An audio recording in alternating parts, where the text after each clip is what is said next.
All right, guys. Today, let's talk about sleep. I think I talked about like a lot of other stuff, but I don't think I've addressed sleep. Sleep is super important. I don't care what diet plan you're on.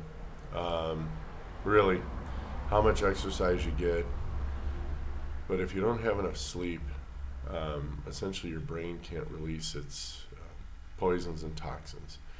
During the sleep state, the brain goes ahead and discharges all of its waste down through the spinal column.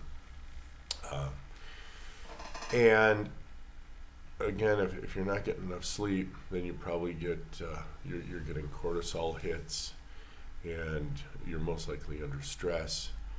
And with cortisol, it's going to raise blood sugar, and that's automatically going to raise insulin. So no matter what you're eating or not eating, you have the potential to continue high insulin if you're high stress, and of course no sleep. And they're kind of related. What can you do for the stress? I guess let's go there. Um, I don't know. I follow, obviously, I'm Latin Rite Orthodox Christian, but at the same time, I also follow some secular teachings of Stoicism, and it's amazing how they actually match Jesus' teachings.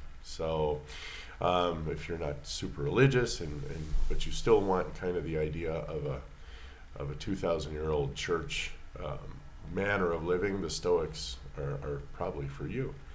And they've been called callous, and they've been called non-caring. No, if I care. It's just, what control do I have? What can I do? And their whole shtick is control only what you can, and that's pretty much yourself. You have no control of what you've already done. You don't have any control. Well, you have control of what you will do in the future and what you're doing now, but you don't have any control over events.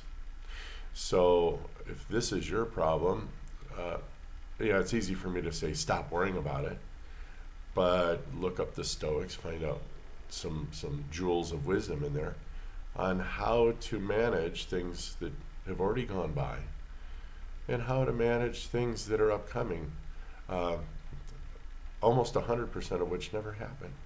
Mark Twain has a quip on that. He says something like, I worried about I worried about so many things, and they were all in the future, and none of them ever happened, or something like that. It's like, well, look, my friend Mario said, is there a solution to your problem? If there is, then do something about it. If there's no solution to your problem, then why are you worried about it? There's nothing you can do about it. So either there is something you can do or there's nothing you can do. And the future is the same way. It hasn't gotten here yet. But if you see something coming up, well, start doing things now to take care of the eventuality. And chances are good, if you've taken a look at what you can possibly do now to correct a future that seems looming, two things will happen. You'll either solved it before it gets here, and it won't get here, or when it gets here, you're prepared for it, so you're ready. Again, it's all about planning. And there's another little quip that I got from a friend of mine. Well, actually, he wasn't really a friend. I didn't work for him. He was a senior chief in the U.S. Coast Guard, and he had a little plaque behind him on a desk and said, "A lack of proper prior planning on your part does not constitute an emergency on my part." So if you run in all frazzled and dazzled, and especially if you're in the corporate world and you're running in all panicky and I'm going to ask a few questions. What did you do? What have you done? What are you doing? What can you do at this point? Not every problem of yours, even though I may be your manager, is an emergency for me. All right. So as a good manager, I would probably counsel you and say, hey, what can we do? I'll give you some steps that you can go ahead and fix this right now, because this is what I would do to my managers. I mean, if they came down and said, hey, blah, blah, blah, that's not my problem. It really isn't. And when you get to that point in your life where really it isn't your problem, I mean, they don't like it.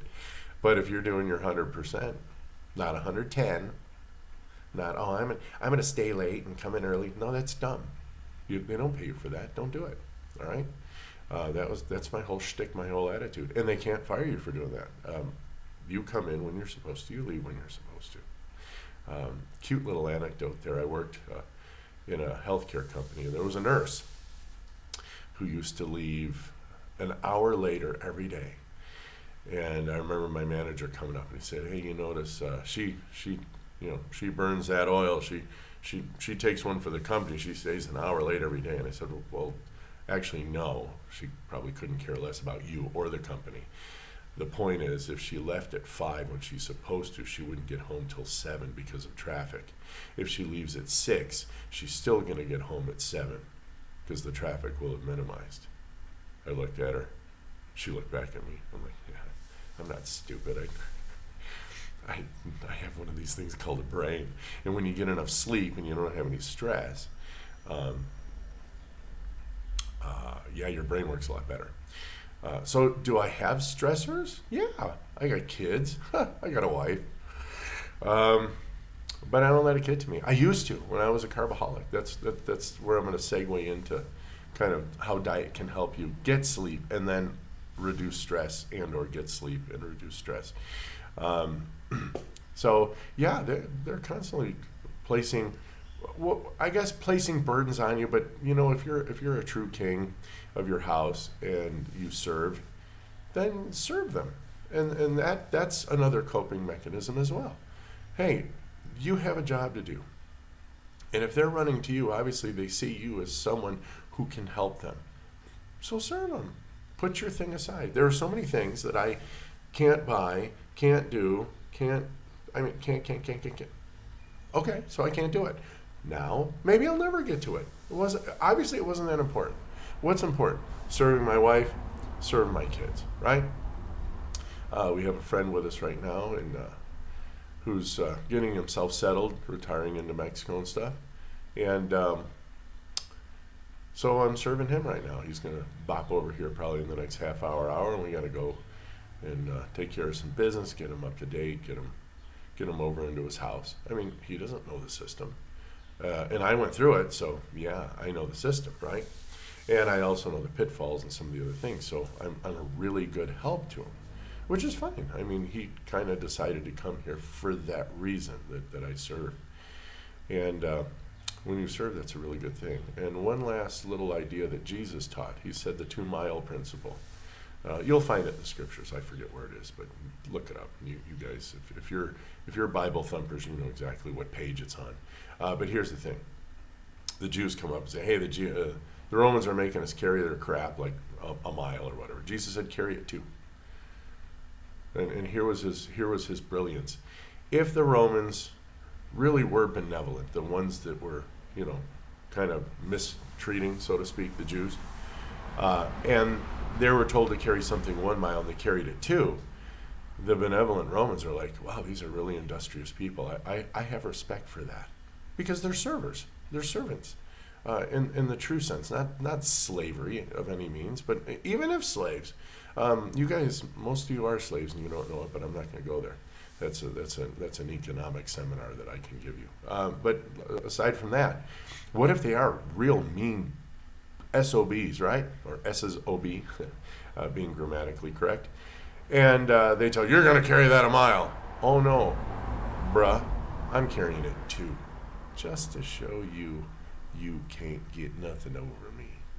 Of course, they would probably talk like this, I'm going to carry it 2 because you can't get nothing over on me. You know what I'm saying, baby? Roman, hey. And they're mad because they're like, I thought I was being miserable. And then maybe they'll say, "Well, carry it 2 then." Carry it 3. Always give them more than they're asking. Because you don't know. Your perception may be skewed. They might be nice people. Or they could be idiots. But either way, serving the idiot and the nice person is a good thing. Hey, God allows the rain to wet the heads of the sinner and the saint. All right?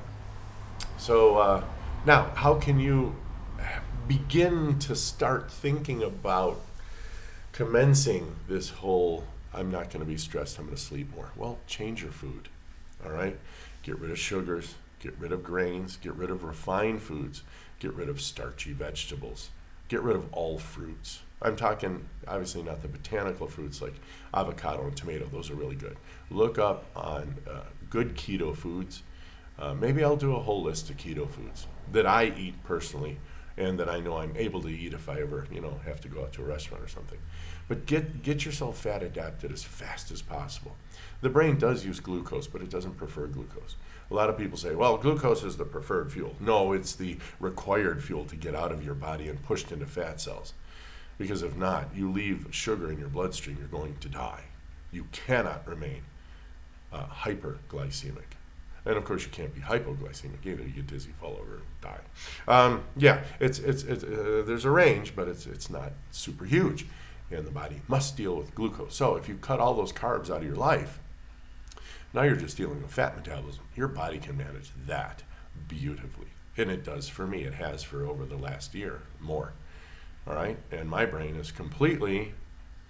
Hey, there's a time when I'll, hit my thumb and go F-bomb or sh-bomb, I mean, that's going to happen.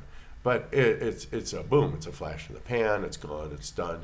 I have no angst for people. People who are idiots, I've already forgiven them and moved on. All right? Trust, but forgive, but tie up your camel. That's an Arabic proverb, right? So I think I'm trying to touch on all these situations that can impact you, that you think are stressful. Maybe one of the best things I can say is look back over 10 years. Do a couple things. What happened in your past that you really, really worried about that ever really occurred? If it did occur, obviously you're still alive, so was it really that big a deal? And if it was a big deal, why was it a big deal? What can you do now to make sure the big deal never happens in the future?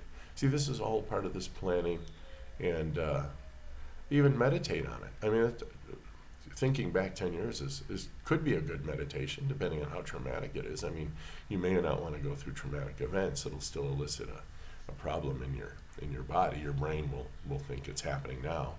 But that's up to you. I pray the rosary, and so I get, and I also say evening prayers, my morning, sign of the cross. So I probably get a good 5 minutes, but that seems to be all I really need. And a lot of times I'll think on a math problem, or I'll be, watching a video and learning. To me, that's meditative. I enjoy that. It's relaxing. So find out what your shtick is. Find out what's relaxing to you. Try to get fat adapted as soon as possible. And, maybe I'll do some 5 signs that you know you're fat adapted. I think I have a video in my past somewhere. I upload these things every day, so I'm sure I have one. And I'm not here to make $1 million, so I'm not going to say, click on this link, and if you like that, click on it over there. This was really my own vlog, so that one day somebody says, that doesn't work. This is Photoshop. You know what, brother? I got like 500 videos daily that say pretty much it's not Photoshop. You can actually, if you really feel raw about it, you can go through every day, watch all my videos. Please, like, subscribe, share. And you'll find that this was bona fide, man. I made certain this was bona fide. During the process, I told you everything I was and was not going to do. So when I tell you, I didn't join a gym, I didn't run, I didn't exercise, as people would call it, exercising to lose this weight. I did no exercise. I don't feel like I do exercise. I walk, but I walk everywhere. Anyway, that's my lifestyle. And I do some resistance training. I'm going to add curls to try to build, or not build literally, but to manage my biceps, make sure those are in good shape. My push-ups are working, my shoulders, obviously my triceps, and my core. So I find I don't need to do any extra things with my stomach. My stomach seems to be strengthening just from very slow push-ups. 2 seconds down, 1 second hold, 2 seconds up, 1 second hold. I do 3 of those, and I do those several times on Monday and Thursdays. Sometimes I'll do 5, sometimes I'll do 6 sets. And that seems to be working really well, because now I can sit here and manage, one of these 45-pound water bottles. I just grab and just go, boom, not even thinking about it. So that's that. Again, sleep is super important, and to get there, you probably have to reduce stress. And to do that, it's like a triad: sleep, stress, and your diet. So if you can get that done, that's outstanding. And if you need tips or help or websites or something, let me know. I'll be happy to help you.